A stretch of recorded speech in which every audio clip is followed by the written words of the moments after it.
Good morning, chemistry students. My name is Mr. Adam. This is chemistry. Today is the 1st of April.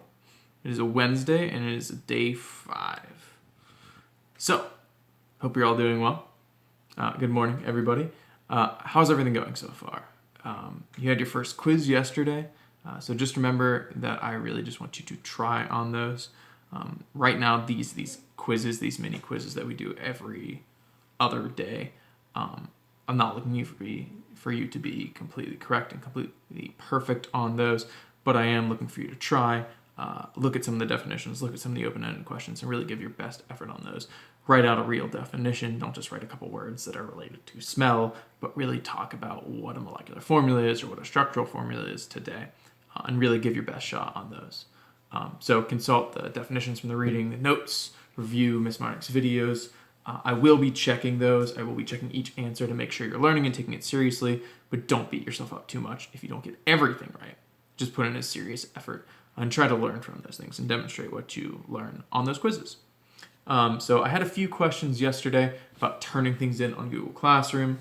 For that, you don't actually have to mark anything complete or mark anything as done. I'm not counting that as participation. I'm counting the Google Forms as participation. So if you fill that out to the best of your ability and treat that seriously as a quiz, that's what I'm taking as your participation and as your grade for the third and fourth quarter. So for yesterday's mini quiz, we actually had 86 out of 91 people take that and turn that in already. So that's a great start. That's pretty much 95% participation. So thank you for that. Thank you for getting that done. It doesn't matter to me when you get that done throughout the day. Heck, it doesn't entirely matter right now if you get it done that day or the next day or whenever. It's kind of up to you to kind of pace yourself for now. That will be changing next week.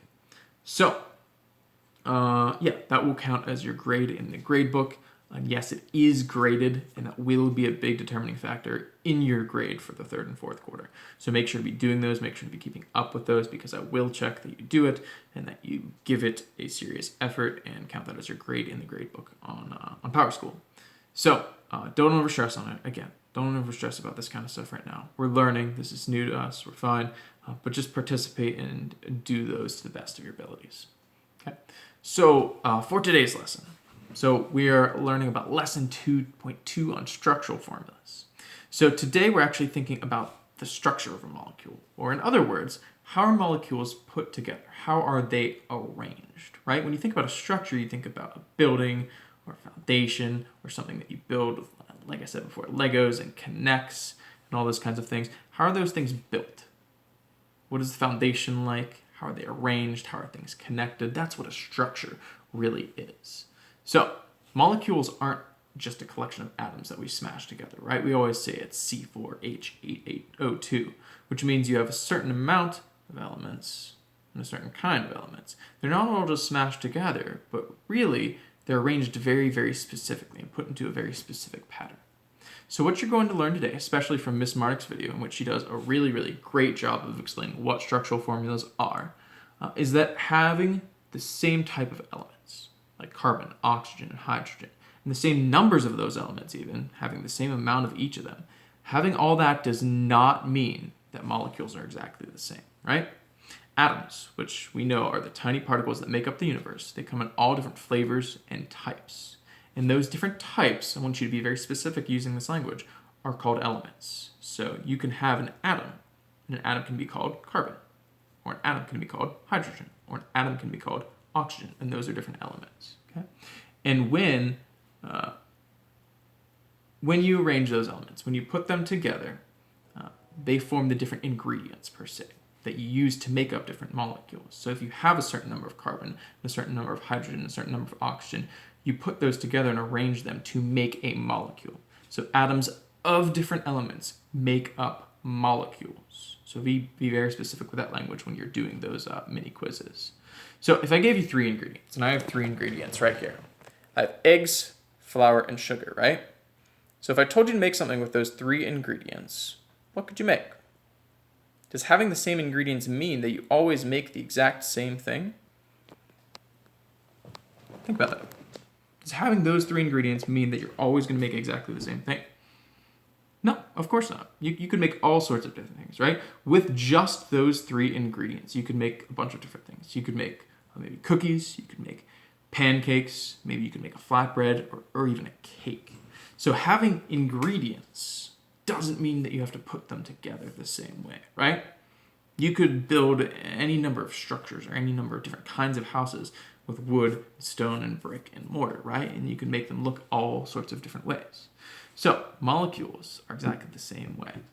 In that if you start with carbon and oxygen and hydrogen, the exact same amount of all of them, that does not mean you have exactly the same molecule. And if you arrange those molecules, those atoms of those different elements in different ways, you can get a different molecule. And if you start with the same ingredients, the same amount, and the same type, and you arrange them in different ways, those are a term that we call isomers. So, cookies, cakes, pancakes, flatbread, all have the same ingredients, all have the same amount, let's say. But depending on how you make them, how you arrange them, those are called isomers of each other. Okay? So think about that. All right. So that's our lesson for the day. I'll let you do the reading and watch Miss Monique's video, which should be very helpful. And then you'll take the mini quiz on that tomorrow. Okay. So finally, thank you so much to all of you who are willing to share for the share of the day. I really appreciated you participating in that.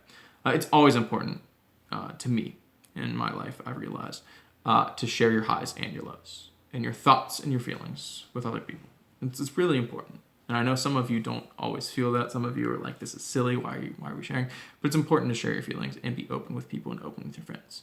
We're all going to have different ways of doing that, different ways that we need to do that in our lives, but it's an important thing to do. So in this time, it's especially important to be able to share with people that you don't see and aren't around all the time. Because I'm very sure that at this point, my cat is really, really sick of me hearing about me complaining about quarantine life. You got to share with other people, right? Because the people that you always talk to, the people that are always in your life, aren't sick of hearing about you, but you need to talk to other people and hear other perspectives. So it's really good for you and good for those that you're at home with to share with other people. It's good to have variety. It's good to have a wider social network so that you can share with other people and not be just talking to the same people and hearing the same opinions and perspectives. So with that being said, for today's share of the day, I want you to think a little bit. I want you to reflect back to the moment where you learned that school would be canceled for at least a month. Really think about that. I'm sure you had all sorts of feelings and expectations of what this time would be like then, both good and bad. So for the share of the day, I want you to think, what is something that happened to you, to the world, or in some facet of your life that you did not expect? It could be a good thing that happened or a bad thing that happened, but something that you did not expect, that you did not see coming. So I'll go ahead and share one of mine as an example. I was really excited, in ways, to have some time at home to play some games, hang out with my roommates and some of my friends that I see occasionally, and maybe watch some movies and TV shows. I was really excited for all of that, and I was excited to not have school for a little bit. But in the end, I really didn't expect to be so bored, right? I never really realized exactly how much I appreciated going to school and being challenged and seeing you guys and all my teacher friends all day. It's something I definitely took for granted, and I did not expect to miss work in school quite as much as I did. So with that being said, I'm happy to be back. I'm happy to be talking to you guys a little bit again, hearing from some of you, because I definitely missed it and didn't expect to miss that variety so much. So with that being said, good luck on your lessons today. Please feel free to share with me on the public boards. I like the jokes. I like when they're serious. I like when people really get real and deep. And I like when people share with me individually in email. I try to respond to each and every one of you when you do that. So good luck today. Ask me if you have any questions, starting on lesson 2.2. And when you're done with that, don't forget, give me a 1, 2, 3. Cade, don't forget this time. Clap on me.